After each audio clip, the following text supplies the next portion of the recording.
ابو موسیٰ اور دوسرے صحابہ کو مختلف مقامات پر دعوت دینے کے لیے بھیجنا، یہ ہے جماعت میں چلہ چار میں نکلنے کی ترتیب۔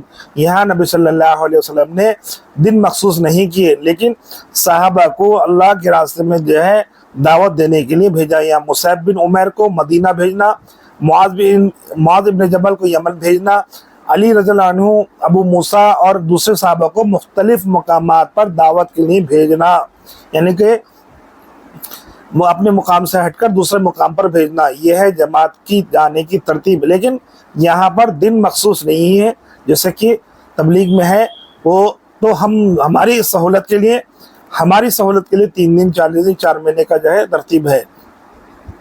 اب چیٹ جی پی ٹی آگے کیا جواب دیتا ہے؟ آج کے دور میں تبلیغی جماعت کا گشت 6 صفات، محلوں میں جا کر دعوت دینا، اخلاق سے لوگوں کا دل جیتنا، یہ سب سنت نبی کا ہی ایک نظام ہے جو نئے طریقے سے زندہ کیا گیا ہے۔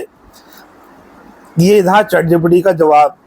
اس نے صاف کہہ دیا کہ تبلیغ جماعت کا جو کام ہے وہ بالکل سنت نبی میں ہے۔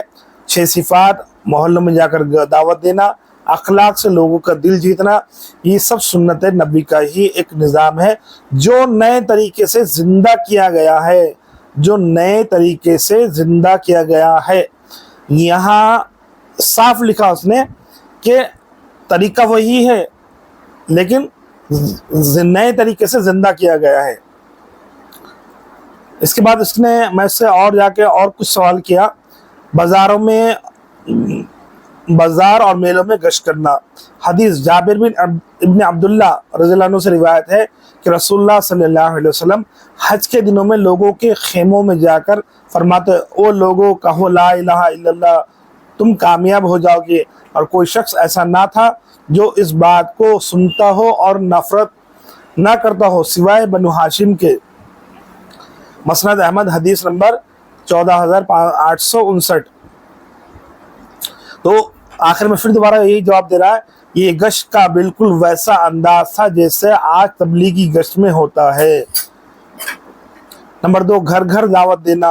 حدیث امام بہیقی نے روایت کیا ہے، نبی صلی اللہ علیہ وسلم نے گھر گھر جا کر انہیں اسلام کی دعوت دیا کرتے تھے۔ بہیقی فی الدالہ النبوہ، یہ کتاب کا نام ہے۔ نمبر 3، دعوت میں اخلاص اور صبر۔ قرآن سے دلیل، ادعو الی سبیل ربک فی حکمہ ربک بالحکمہ والموعظۃ الحسنہ، اپنے رب کے راستے کی طرف۔ یہ کیونکہ عربی میں نہیں ہے اور انگلش میں لکھا ہوا ہے قرآن کی آیت، اس لیے تھوڑا آگے پیچھے مجھ سے پڑھنے میں ہو رہی ہے، کیونکہ قرآن کو عربی میں ہی اچھا پڑھ سکتا ہوں میں۔ اپنے رب کے راستے کی طرف دعوت دو حکمت اور بہترین نصیحت کے ساتھ۔ سورہ نحل آیت نمبر 125۔ یہ قرآنی اصول بھی نبی صلی اللہ علیہ وسلم کے گشت کے انداز میں دکھائی دیتا ہے۔ نمبر 4، صحابہ کو گشت پر بھیجنا۔ یہ اعتراض جو ہے ایک مفتی صاحب نے اٹھایا کہ کیا تبلیغی جماعت کا گشت ایسا ہے جیسے کہ نبی صلی اللہ علیہ وسلم کے دور میں تھا؟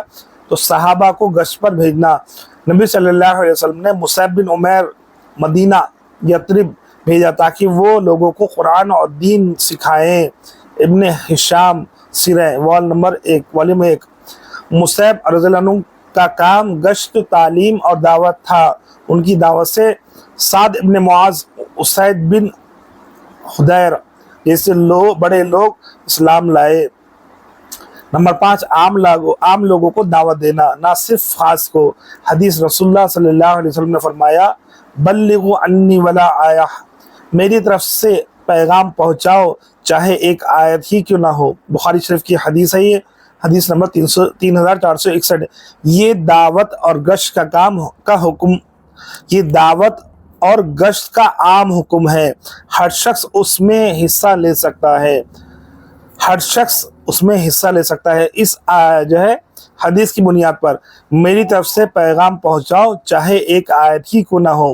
تو آپ جو ہے چاہے تو اس چیز کو جو ہے چیک کر سکتے چیٹ جی پی ٹی پر کہ نبی صلی اللہ علیہ وسلم کا گشت یا تبلیغ جماعت کا گشت کیا نبی صلی اللہ علیہ وسلم کی سیرت سے ملتا ہے، ان کی سنت سے ملتا ہے، آپ کو جواب مل جائے گا۔